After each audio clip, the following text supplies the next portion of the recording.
Hey, what's up, everybody? This is your boy Kenny, and this is the Haves and the Have-Nots Season 6, Episode 9, and the name of this episode is An Eye for an Eye. This was a really good episode, and it's definitely setting things up because, next week is the mid-season finale, and I'm waiting to see how this is going to end because we see from the previews for next week, Veronica goes to David's house. And we're gonna see. I want to see what's gonna go down there. So let's get started. The episode opens up where it left off, where David confronts Hannah and lets her know that, I know that Benny, was involved with the whole Quincy Maxwell situation, and that either he turned himself in, or I'm gonna have him prosecuted for murder. And pretty much Hannah was like, why the hell you coming to me about this? If you got an issue with Benny, you need to talk to Benny. Benny a grown man. Why don't you talk to him? And he said, well, I tried to talk to him, but he was having sex with Veronica. And then afterwards, I'm like, and it's just so obvious. He still got feelings for Veronica because Benny having sex with Veronica shouldn't even get you to that point where you want to throw him in jail. So we see that he still got this personal vendetta against Benny because he's boning Veronica, and he's not liking that. And then also because Jeffrey's in jail, so he's kind of like playing like an eye for an eye. Put Benny in jail, and then I in turn, I can get Jeffrey out. And then he tries to play on her being a Christian, you a good Christian woman, and Candace is the root of all of this. Candace is this. Cause she's like, that's my child. And she says, I don't understand how you can still claim her. She said the same way that you claimed your sorry ass wife for over the past 20 years. I was like, you better get it, Hannah. Tell his ass the truth. Every time you turn around, he's defending Veronica for her bullshit. And then you practically let Veronica get away with damn near everything. I mean, if anything, you should have choked her ass when you found out that she had your son arrested, and it's all because he's gay. And you're still allowing her to do this shit. So, Hannah kind of was like putting it out there that, look, your real problem is her, but you don't want to deal with her. You want to fucking, go after other people instead of dealing with the root of the problem, which is Veronica. And I think it's because, in some aspects, he's afraid of her, and he knows how far she'll go. And then she pretty much told him that, look, you know what? You and your trifling wife need to go some fucking where, because at the end of the day, I don't care for you and I don't like you. You are nothing but a liar and a schemer, because when I was in my chambers asking for you to get Benny out of jail, you cried not because you cared. You cried because you felt guilty because you sat there and you lied to my face. And pretty much she said, oh, I see what it is. It's an eye for an eye. You want me to give up Benny so you can get Jeffrey out of jail. That's what this all is about. And then finally Benny shows up, and Benny's like, what the hell you doing here? Why the hell you here? What's going on? And she lets him know that, yeah, he's talking about prosecuting you if you don't turn yourself in for Benny. And Benny is like, well, for one, the body is inadmissible. So he's like, oh, so you've been talking to Veronica, huh? And he says, and second, I didn't do anything. So you don't have nothing. He's like, and then David's like, oh, so Veronica's been schooling you. And he's like, yeah, among other things. I'm like, Benny, you forever being too damn cocky, and you gonna end up getting your ass smacked, because at the end of the day, David got power. David got ammunition. David can create a situation to get you fucked up. Oh yes, and David also told Hannah about Benny being affiliated with Mitch, and that Mitch is a part of the Malone family. So all that's going on. And, afterwards David tells Benny that I can make this really difficult for you. And she's like, oh yeah, just like you did with those calls. She's like, oh yeah, you forget, I got a backup plan because now he got the Malones in his back pocket. One through Mitch, and therefore, we already remember what Mama Rose told him to leave them alone. So she's like, yeah, I got some in my back pocket that'll check your ass. So he pretty much says that, look, you're falling into a trap, son. Veronica is not to be trusted. And he says, and neither are you. Get the hell out of here. And I'm just like, Benny, you do not know what you are setting yourself up for. And it's like, this episode really made me mad at Benny because Benny just doesn't make good decisions. And I think this also, he gets this from his father. Because we saw how his father was when he was incapacitated, after the accident. His father led this whole thing to try to steal his kidneys and, literally went to court so he could actually get, that parental right to turn off his machine. And if it wasn't for Catherine intervening, he would have killed Benny and would have gotten that kidney.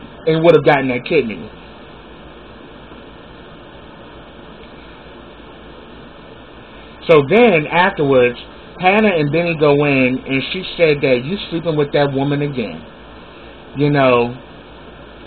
And he was saying that, look, I'm a man. She says, no, you're a stupid man because you have no control over your penis. And she said that you said you weren't doing nothing with her, but yet, here we are. We're here talking about it yet again, you being involved with that woman. And he says that it's times like this, I wish you had a father to teach you how to be a man and to have morals and values. He's like, I have morals, I have values. No, you don't, Benny. Benny, you are led by your dick, and you are led by your damn assumptions. You do not use... Benny's not a bad guy, but Benny's all over the damn place. And pretty much she started the clock like, you acting just like your sister. Trying to find... And then he's saying that, I'm just trying to find a way so we can get up out of this house. Catherine's house.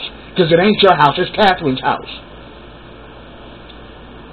I'm like, Benny, you really don't know how deep Catherine and Hannah's relationship is. Hannah did a lot for Catherine. As a matter of fact, Catherine is alive because of Hannah. She helped, Catherine through cancer. She has kept some of Catherine's very deep, close secrets. So in more ways than one, Anna earned that place. And she ain't gonna put Hannah out. She'll do anything for Hannah because Hannah is the only real friend she has. But Benny don't know the deepness of their relationship, so he's just thinking she's just getting a handout. And yeah, I can understand why Benny feels the way he feels was because, when Wyatt hit Benny, she covered for Wyatt, and was, not gonna, she pretty much covered for Wyatt, saying that Wyatt had nothing to do with it, when yet we all knew that he did. But at the end of the day, if it wasn't for her moving you to that facility, you would have died, and your damn sorry ass daddy would have been walking around with your kidney. So pretty much she's saying that, so all of a sudden Hannah starts talking about, oh, that damn truck. What's going on with that? He's like, well, I got a lease and all this stuff. I pretty much just got a lease or whatever. And Catherine, and then Hannah's like, you just ain't gonna learn, are you? You just like your sister, trying to get ahead by any means necessary, trying to think you can mess over people and you gonna get somewhere. That you pretty much are a pathological liar, and he is. Benny's always lying, and Candace has that same thing. She always lies. But Benny, on the other hand, is not as bright as Candace. He's not as sharp as she is. As a matter of fact, Benny is putting himself in grave danger unbeknownst to him because He got to pay that $18,000 every 6 months, or then Malone's going to chop his ass up. And I bet the only thing that's going to save his ass will be Candace. You know, because everybody acts like Candace is the bad guy, but Candace ain't the only one. You know, Benny be on some ratchet shit too. It's just that Benny ain't as smart as Candace, so Benny's always making bad decisions, and shit always blows up in his face. Just like this whole situation involving, you know, getting that loan from the Malones, him being involved with Veronica. All this stuff is going to blow up in his face because, little does Veronica know, he done slipped in and got him a piece of, Melissa. And yeah, Benny nasty. Yeah, because he literally went from chick to chick and didn't take no shower. That was gross.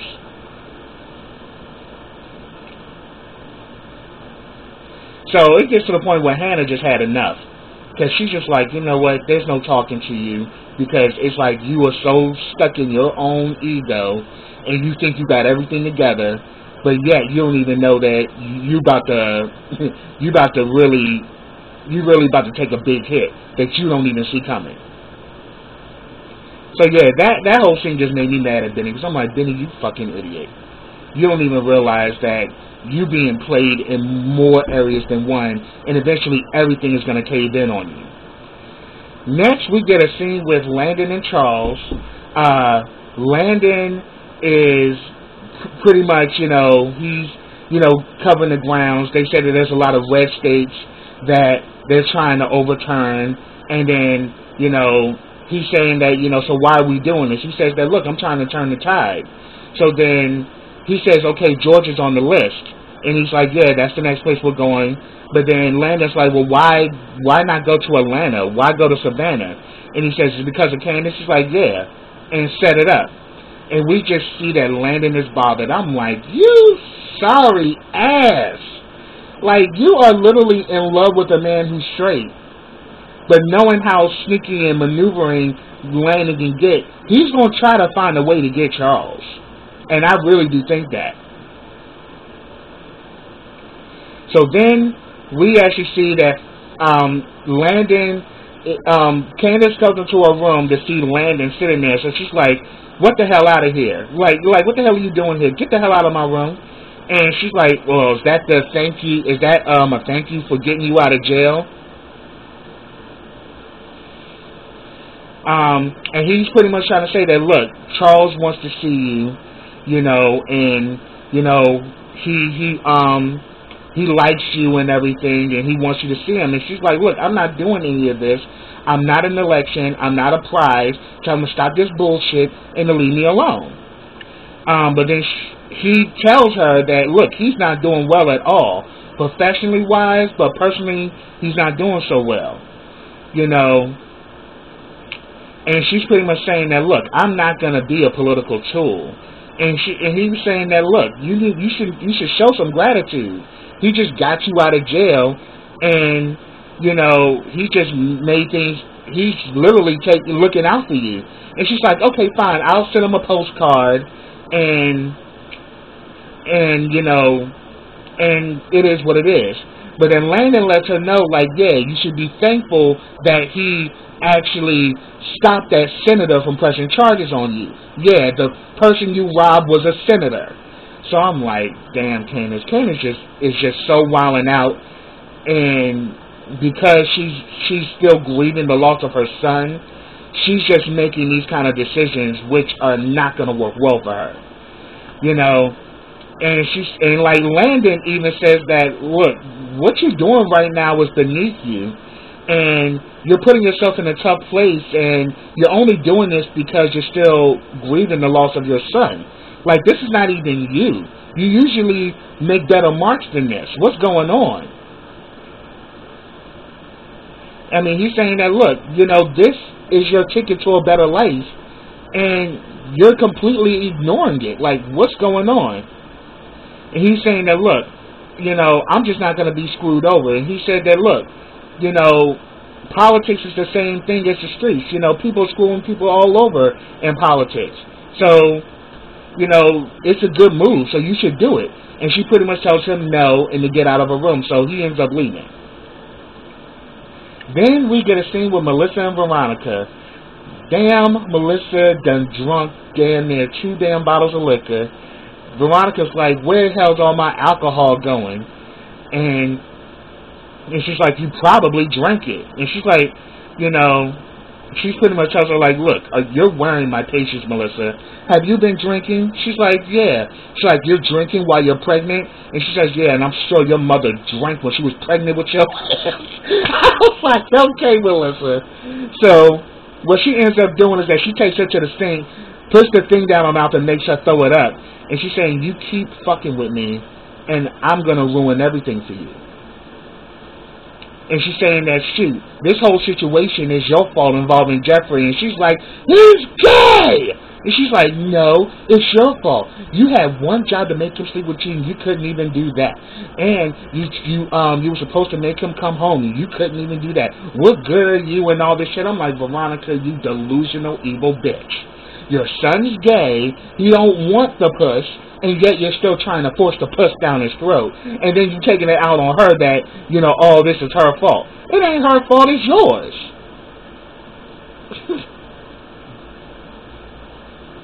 And then she's saying that you're the problem. You're not being the woman that you need to be to make sure to get Jeffrey in line and all of that. And she pretty much lets her know that, Melissa lets Veronica know that, look, you putting him in jail ain't gonna fix him either. You can't change him. And she's like, but I will. And I'm like, see, there you go. See, that's the reason why. See, her madness is not even steeped in reality. She literally thinks she's gonna mold and make Jeffrey into a straight man. And by throwing him in jail, girl, you just putting him in there with more boys to have fun with. You're gonna make him even more gay by sending him to jail, stupid. So yeah, they kind of go back and forth. She ends up slapping Melissa, because Melissa pretty much says, pretty much just letting her know that, they're like, girl, I don't give a damn. She's like you have all of this great life here, and you have all of this freedom, and you're squandering it. And she's like, please, there's nothing worse than here. And she's like, oh, there is, because you remember she called in, for her to go into that mental institution. She's like, oh yes, I'll definitely make that happen. I can take you somewhere where you'll never see the light of day. And Melissa says, and if you do that, you'll never see your child. She's like, oh, I will see the child, but you won't. And I'm like, oh shit. And she pretty much says, clean that sink. Because she made her throw up in the sink, and it was like, clean the sink. She's like, I ain't cleaning that shit. She's like, clean the sink. And she says that, she's like, I wish you would have died when I took over that steering wheel. She's like, yeah. But, you should be lucky I'm not bruised or burned. And I don't forget anything. Remember that. Now clean the damn sink. I'm like, Veronica, you about to set shit up where Melissa is really going to do you some harm, honey. You keep on fucking with that girl thinking she weak and shit. Melissa gives no fucks anymore. She's on this rebellious streak, and she's not coming down off of it for anybody. So then we get a scene with Gia and Jim. Gia is literally riding Jim like a motorbike. She's going to earn that $5,000. And then the next thing you know, Catherine comes in. She's like, oh, great, you're here with another whore. She's like, bitch, get the hell out of here before I shoot your ass. So Gia panics, gets her stuff, and she runs out. And pretty much, she tells, so of course Jim is like, what the hell are you doing here, Captain? What the hell do you want?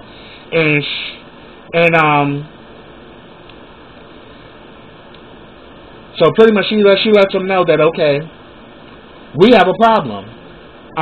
The DA found, has bullets, and it's the same bullets that matches Amanda's scene in Jennifer Salison's. So she's like, what are we going to do? And he's saying that, well, due to the fact that you cut me off and you got me living in this hotel, I'm going to testify against you. You cut off my credit cards, and those divorce papers and everything. I mean, what makes you think I'm going to do anything you want? So he pretty much lets her know that, look, if you want me to do damage control, you're gonna put everything back into my account. Because right now you need me more than anything in your life at this point. So we see later on she actually ends up doing that.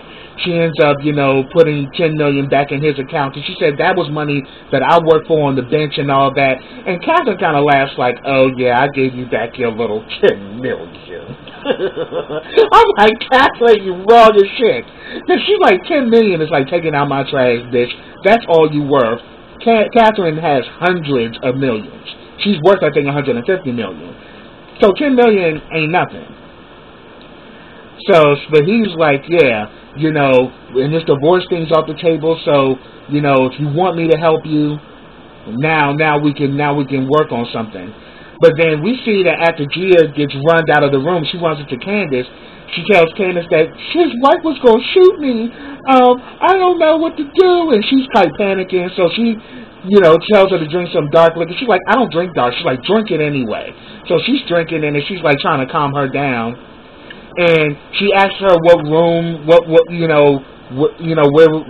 did this take place? She said it was on the same floor, and she gave the room, 3829. Candace knows it's Jim's room. She's like, so describe how he looks. She's like, oh, he's a white guy, kind of like dirty blonde, and and pretty much she was saying that, oh, so you allowed Catherine to run you out of the room. She's like, oh, you know who she is? She's like, oh yeah, I know who they are, And then she's saying that, did you get the money? She's like, no, I just got out of there. She's like, I'd have slapped the shit out of you. You never leave money behind. What is wrong with you? She's like, but she said she was going to shoot me. I just wanted to get out of there. Yeah, regardless of the fact, if she would have shot you, she would have done it. At the end of the day, you don't leave money behind. So you're going to go back and you're going to get that money. And she was saying that, what about his wife? She says, well, treat her like you would do whales in the sea. And she's like, I like whales. I'm like, shit, really? And she's like, bitch, get your ass over there and get my money back. So we see Gia goes back, and she pretty much says that I'm not leaving until I get what's mine. I want my money. And then Catherine's like, oh, bitch, you really trying to? You want me to shoot you? I'll shoot your ass. And we know probably Catherine is packing. We know Catherine crazy like that. And the thing about it, Candace doesn't know how crazy Catherine can get. But Veronica does. But, so she pretty much says that, so Jim's trying to tell her, like, go down to the bar and I'll meet you. She's like, oh no, you're going to give me the money and you're going to give it to me now. So Jim goes to his wallet, gives her a few hundred, and she's out of there. And she goes back to Candace. She gives Candace the money. Candace gives her only one of the $100 bills and says, there's your cut. And she says, okay, now go take a shower. And she says that, he's a big mark, so you will be dealing with him again. And she's like, I have to go back? She's like, oh yeah, he's a big mark. He's a big score. So she's going to use Gia to get back at Jim, just like she's using Erica to take down David. So we see how she's playing it. But she's like, but you only gave me $100. Like, what am I gonna do with just this? I mean, you took all the money. And she says, well, she pretty much says, well, that's what it means to have a pimp. So then she pretty much says, but she took the damn $100 bill, took it in half. She says, and gave her half a bill. She says, complain again. Take it. Now take your ass in the shower. And Gia's just looking like, you mean to tell me I didn't sling my pussy and you only gonna give me 100 out of all that money? You only gonna give me one bill? And she's like, go on. And then Candace starts telling her, she's like, this is all he paid you? Oh girl, we gonna have to talk. I'm like, Candace, you are doing the most.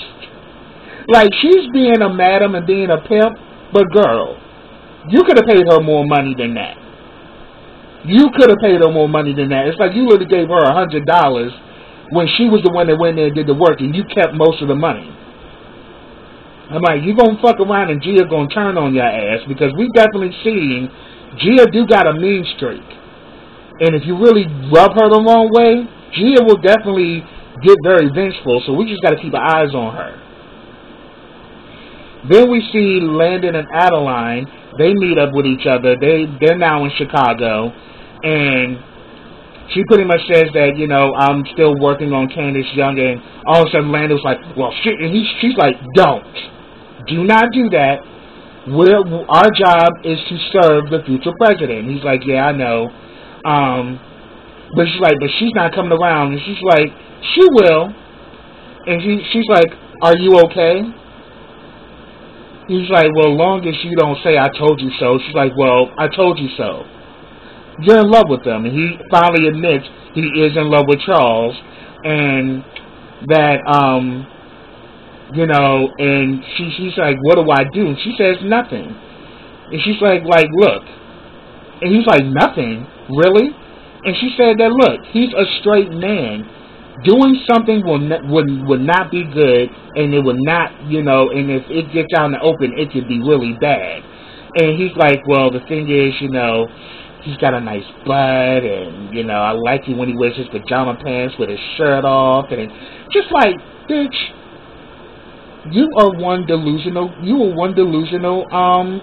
kitty, because he's straight. But I think Charles knows Landon likes him, and he likes playing with Landon. And Landon, being so gullible and being so thirsty, is just like literally. And she pretty much says that, look, but then she's saying that, what he does like to drink late at night, especially, and like sometimes he drinks with me. And, because he, went to her to get some liquor. And she was saying that, look, do not play this game. So if he decides to drink, you drink way less. You need to be on your job and not get sucked in, because it could end badly. Trust me, I've been through it. Because she's messing with a married senator. So she said that do not play that drinking game. If he drinks, you drink less. So I'm like, yeah, but we know that Landon is a little sneaky bitch, and she gonna try to pull one. And maybe she'll live to tell the story. Just saying. So then we get a scene with Jeffrey and David. David's there to see Jeffrey, and then we also know from previous episodes Wyatt was there to file a police report, about his card being stolen and pretty much his account or whatever. So David and Wyatt run into each other, and he pretty much, saying that, I'm here to see Jeffrey. And he's like, Jeffrey? What the hell is Jeffrey doing here? And then David's like, oh my God, you don't know. I'll come with me. So we see that David goes to talk to Jeffrey. He lets Jeffrey know that he's working on getting him out. And then he lets Wyatt come there to talk, and he lets them know that, look, this place may not have cameras, but still be careful on what you talk about. So he pretty much lets him know, so pretty much Wyatt's like, what the hell are you doing in here? And he said, my mother had me arrested for Quincy's murder. And then he says, you remember Quincy, don't you? And then all of a sudden Wyatt had to think back, oh yeah, he was the one that was at the house with Amanda. He's like, yeah, and he's also Candace's baby father. And then all of a sudden he kind of notices that, that Wyatt is fidgety. I'm like, yeah, he's fidgety because he's yearning for some drugs. But right now he ain't got no money. But then he was also asking what happened, and he's like, oh no, we ain't talking about that. Yeah, because you decided, because pretty much he pulled one of his daddy's moves, decided to throw his meat on to Anna, and then Anna, knew that her position was compromised. She left, and he ain't been getting any care since then. But then he's telling him that, look, your dad's going to get you out. And he says that, look, when you testify against your mom and I testify against my parents, we'll both be free. I got $9 million. Yeah, but your account has been hacked because you gave all that information to Oscar. So that $9 million is about to get transferred back to Jim. So you don't got $9 million, motherfucker. You think you do, but you don't. So, and it just goes to show how Wyatt is naive. And he's saying that, look, you can stay with me until you get on your feet. You've always been there for me. Let me be there for you. And then all of a sudden he was like, and Jeffrey just says, I just can't believe she would do this to me. I can't believe that she just won't accept me for who I am. Jeffrey, you knew from the beginning she was not going to accept you, and yet you went down there anyway thinking she wasn't going to railroad your ass, but that's exactly what happened. If you would have listened to your dad, you wouldn't be down here. So you put yourself in harm's way. But then he's saying that, look, I know your dad can help you. She's like, yeah, but my mother's worse. But then he says that, look, I got you, and you know I'm gonna do everything I can to help you. And he tells Jeffrey, give me a hug. I got you. So Jeffrey's handcuffed. So he gets up, and Wyatt goes to hug him. And then next thing you know, guess who walks into the damn room? Justin, a.k.a. Glenn Close.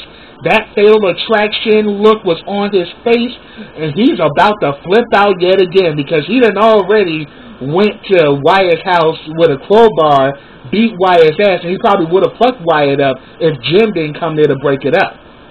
So now he's seeing that, oh, Wyatt's still going to be around Jeffrey, and we just saw the look on his face. I'm like, Glenn Close is about to boil a motherfucking rabbit. Woo! So that's where it ended, and next week is the mid-season finale. So I can't wait to see what's going to happen and how they're going to end this cliffhanger. So that's what I have, y'all. If I missed anything, put it down in the comments. I'd love to talk to you about it. But subscribe to my channel. Click that bell so you get notifications every time I drop a video. Also, follow me on all of my links. I have them all listed in the description box. Also, like this video, comment on this video, and share this video. And I'll be back with the next episode of The Haves and the Have-Nots. So until then, everybody, take care.